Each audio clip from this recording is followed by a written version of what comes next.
Hello साथियों, welcome to planet 4। आप सभी को टीम विक्रम का नमस्कार।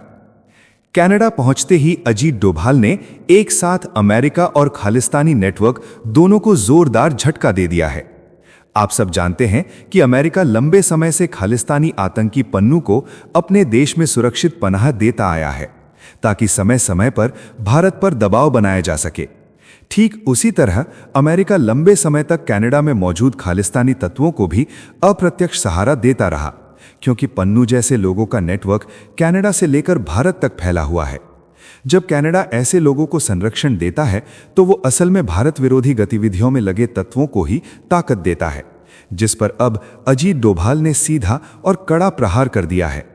पहली नज़र में लगता है कि अजीत डोभाल केवल चीन या सीमा से जुड़े खतरों पर ही काम करते हैं, लेकिन पिछले कुछ सालों में कनाडा भारत के लिए एक नया एक्टिव सेंटर बनता जा रहा था, जहां से भारत विरोधी एजेंडा खुलकर चल रहा था।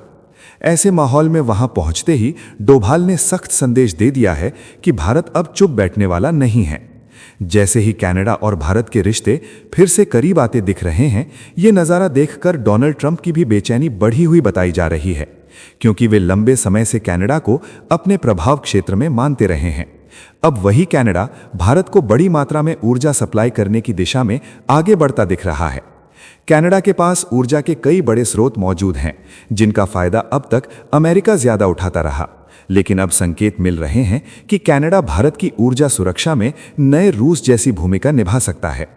कनाडा की राजनीति में खालिस्तानी समर्थक समूहों का असर कुछ समय पहले तक काफी बढ़ गया था, जिसके कारण वहां खुलेआम भारत विरोधी गतिविधियां दिखती थीं। भारत के नेताओं के पुतले जलाए जाते थे और तिरंगे का अपमान तक होता था। लेकिन हाल के चुनावों में ऐसे समूहों की करारी हार के बाद उनकी ताकत पहले से काफी कमजोर हो गई है। यही वजह है कि जैसे ही कनाडा में खालिस्तानी नेटवर्क कमजोर पड़ता है, वहां की सरकार भारत के साथ रिश्ते मजबूत करने की दिशा में कदम तेज कर देती है। इसी कड़ी में भारत के राष्ट्रीय सुरक्षा सलाहकार कनाडा पहुंचे हैं, ताकि वहां बचे हुए खालिस्तानी नेटवर्क की जड़ों तक पहुंचकर उसे पूरी तरह निष्क्रिय किया जा सके और भारत के खिलाफ चल रहे जहरीले एजेंडे पर स्थायी रोक लगाई जा सके। अभी तक आपने देखा है कि यूरोप और अमेरिका के साथ भारत ने कई बड़ी बड़ी डील फाइनल कर ली हैं, लेकिन अब कनाडा के साथ मार्च में एक बड़ा धमाका होने जा रहा है, जब कनाडा के प्रधानमंत्री भारत पहुंचेंगे और दोनों देशों के बीच एक अहम और बड़ी डील पर मुहर लगेगी। ये कदम डोनाल्ड ट्रंप, खालिस्तानी नेटवर्क और पाकिस्तान जैसे उन सभी तत्वों के लिए जोरदार झटका साबित होगा, जो लंबे समय से भारत और कनाडा के रिश्तों में दूरी बनाने की कोशिश करते रहे थे। अब हालात ऐसे दिख रहे हैं कि उनकी ये रणनीति पूरी तरह फेल होती नजर आ रही है। कनाडा के प्रधानमंत्री जब भारत आकर बड़े बड़े समझौतों पर हस्ताक्षर करेंगे, उसी की तैयारी के तौर पर अजीत डोभाल की ये कनाडा यात्रा बेहद अहम मानी जा रही है, क्योंकि ऐसे संवेदनशील मुद्दों पर पहले बैक चैनल और सुरक्षा स्तर पर भरोसे का माहौल तैयार किया जाता है। जो काम जस्टिन ट्रूडो भारत के साथ लंबे समय तक आगे नहीं बढ़ा पाए, अब वही काम कनाडा की नई नेतृत्व टीम भारत के साथ मिलकर पूरा करने की दिशा में बढ़ती दिख रही है। आगे हम विस्तार से समझेंगे कि कनाडा, जो 5i नेटवर्क का सदस्य है, वो अपने खुफिया और सुरक्षा सहयोग के जरिए भारत को किस तरह रणनीतिक मदद दे सकता है। साथ ही ये भी देखेंगे कि कनाडा में बैठे भारत विरोधी गैंगस्टरों और नेटवर्क के लिए अब उल्टी गिनती कैसे शुरू होती दिख रही है, और अजीत डोभाल ने किस तरह उनके खिलाफ सख्त और सुनियोजित घेरा तैयार कर दिया है। हमेशा की तरह टीम विक्रम के इस यूनिक और ऑथेंटिक एनालिसिस वीडियो में जानेंगे कई महत्वपूर्ण और ठोस जानकारियां। आगे बढ़ने से पहले आपको बता दें कि सभी खबरों का क्रेडिबल सोर्स लिंक नीचे डिस्क्रिप्शन में दिया गया है, जिसे आप चेक करें और सोशल मीडिया की फेक न्यूज से दूर रहें। तो चलिए इन सभी खबरों को जानते हैं बेहद विस्तार से, आसान भाषा में। सबसे पहले समझते हैं कि कनाडा पहुंचते ही अजीत डोभाल ने कौन कौन सा धमाका कर दिया। तो भारत के राष्ट्रीय सुरक्षा सलाहकार अजीत डोभाल ने ओटावा में कनाडा की शीर्ष सुरक्षा और खुफिया टीम से गहन बैठक की। इस दौरान डोभाल साहब ने बेहद दो महत्वपूर्ण लोगों के साथ मीटिंग की। कनाडा के प्रधानमंत्री के राष्ट्रीय सुरक्षा और खुफिया सलाहकार नथाली द्रुइन के साथ हुई मुलाकात में साझा प्राथमिकताओं पर स्पष्ट रोड मैप तय हुआ। कनाडा के पब्लिक सेफ्टी मंत्री गैरी आनंद संगरी के साथ अलग बैठक में कानून प्रवर्तन सहयोग को तेज करने के कदम तय किए गए। अब समझते हैं कि डोभाल जी की यह मीटिंग क्या संकेत दे रही है। तो भारत के राष्ट्रीय सुरक्षा सलाहकार अजीत डोभाल की कनाडा की सुरक्षा और पुलिस एजेंसियों के साथ बैठक का मतलब है कि दोनों देश मिलकर उग्र और हिंसक नेटवर्क पर नजर कड़ी करना चाहते हैं। ऐसे सहयोग में इंटेलिजेंस शेयर करना, संदिग्ध फंडिंग के रास्तों की पहचान और संगठित अपराध से जुड़े लिंक ढूंढना शामिल होता है। भारत और कनाडा ने राष्ट्रीय सुरक्षा और कानून लागू करने के मुद्दों पर एक साझा वर्क प्लान बनाने का फैसला किया। दोनों देश अपने सुरक्षा और पुलिस लियाजन ऑफिसर तैनात करेंगे ताकि बातचीत तेज हो और समय पर जानकारी साझा हो सके। एजेंसियां ड्रग्स की अवैध सप्लाई, खासकर फेंटेनिल से जुड़े नेटवर्क पर कड़ी नजर रखेंगी। साइबर सुरक्षा में भी मिलकर काम और इंटेलिजेंस शेयरिंग बढ़ेगी। धोखाधड़ी और इमिग्रेशन मामलों पर चर्चा जारी रहेगी और सभी कदम घरेलू कानूनों के अनुसार उठाए जाएंगे। अब जरा इसे गहराई से समझिए। तो भारत और कनाडा को अपने सुरक्षा और कानून प्रवर्तन लियाजन ऑफिसर इसलिए तैनात करने पड़े क्योंकि हाल के वर्षों में ऐसे केस बढ़े जिनमें अपराध की योजना एक देश में बनी और असर दूसरे देश में दिखा। इसमें फेंटेनिल प्रिकर्सर और सिंथेटिक ड्रग्स की सप्लाई, हवाला या फर्जी कंपनियों से संदिग्ध फंडिंग, ऑनलाइन ठगी और रैंसमवेयर जैसे साइबर अपराध शामिल हैं। विदेश में बैठे गैंगस्टर या उग्र तत्वों पर भी आरोप लगे। लियाजन ऑफिसर दोनों देशों की एजेंसियों के बीच सीधा और तेज संपर्क बनाकर वैध जानकारी समय पर साझा कराते हैं। ड्रग और साइबर क्राइम का खतरा इसलिए बढ़ा माना गया क्योंकि सिंथेटिक ड्रग्स के कच्चे रसायन, क्रिप्टो और डार्क वेब से पेमेंट और सोशल मीडिया के जरिए भर्ती या डराने के तरीके सीमा पार आसानी से चलने लगे। ऐसे में मिलकर निगरानी और साझा डेटाबेस से संदिग्ध पैटर्न जल्दी पकड़े जा सकते हैं। इससे भारत से अपराध करके कनाडा भागना कठिन हो सकता है क्योंकि पहचान और केस की जानकारी तेजी से मैच होगी। कनाडा में बैठे गैंगस्टर के कम्युनिकेशन और फंड फ्लो पर भी नजर कड़ी होगी। हालांकि अंतिम कार्रवाई हर देश के कानून और अदालत पर निर्भर रहती है। अब समझते हैं कि कनाडा की बदलती राजनीति ने कैसे भारत और कनाडा के रिश्ते को प्रभावित किया है। तो 2023 में खालिस्तानी आतंकी हरदीप सिंह निज्जर की हत्या के बाद उपजे विवाद ने रिश्तों को तीखा मोड़ दिया था।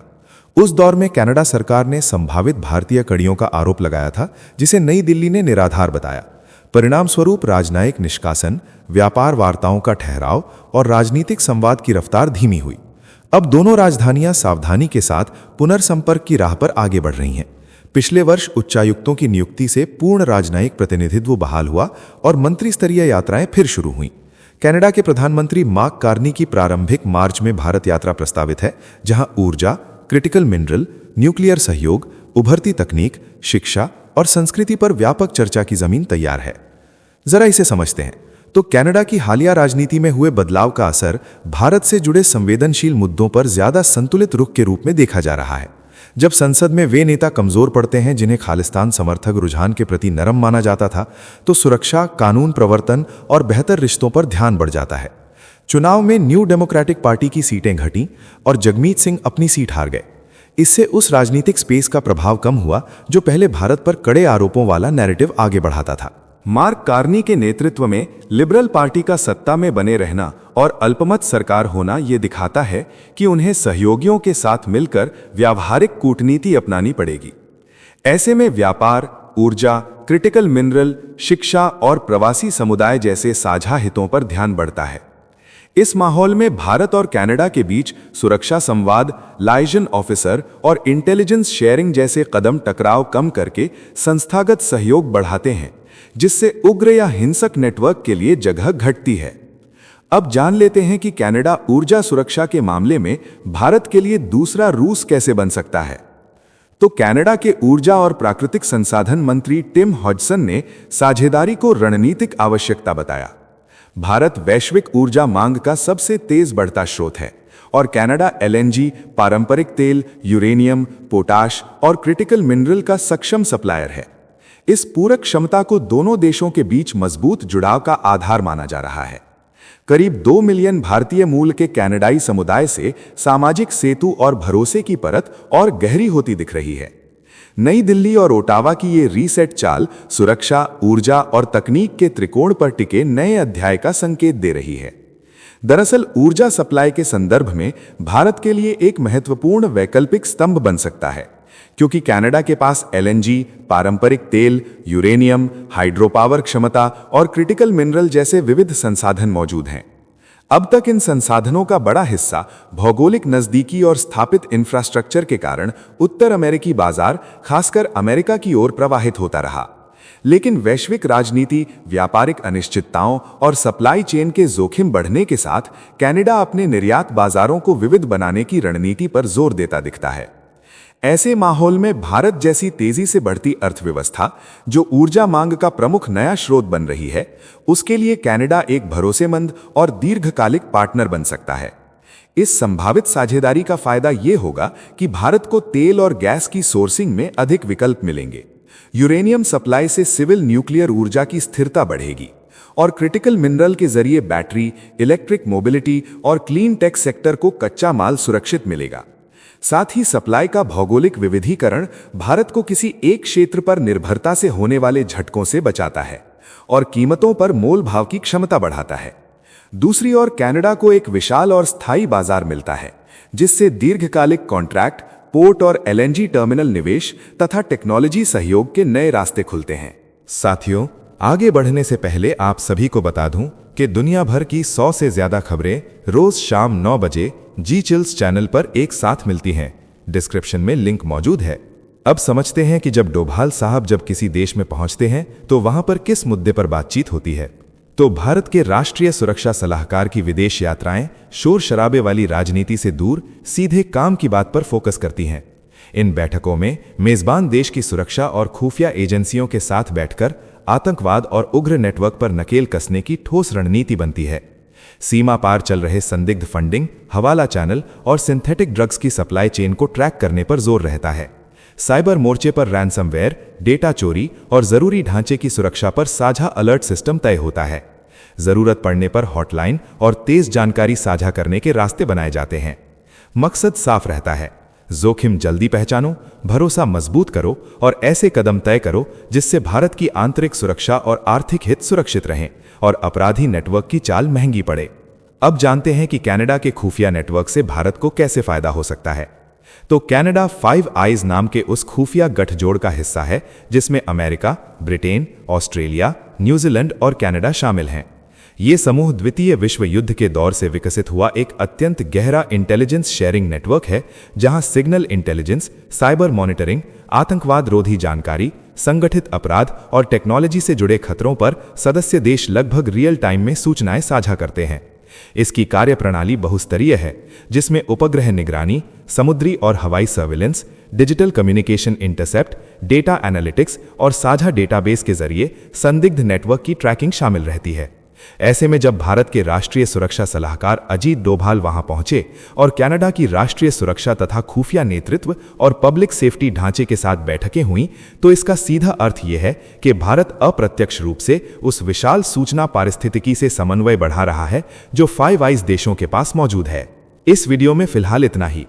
जाने से पहले वीडियो को लाइक करके चैनल को सब्सक्राइब कर लें ताकि हमारी नेक्स्ट वीडियो आप तक आसानी से पहुंचे। और साथ ही हमें सपोर्ट करने के लिए नीचे ज्वाइन बटन पर क्लिक करके हमारे चैनल का मेंबरशिप ज्वाइन कर सकते हैं। टीम विक्रम जल्द हाजिर होंगे एक और नई अपडेट के साथ। आपका दिन मंगलमय हो। धन्यवाद।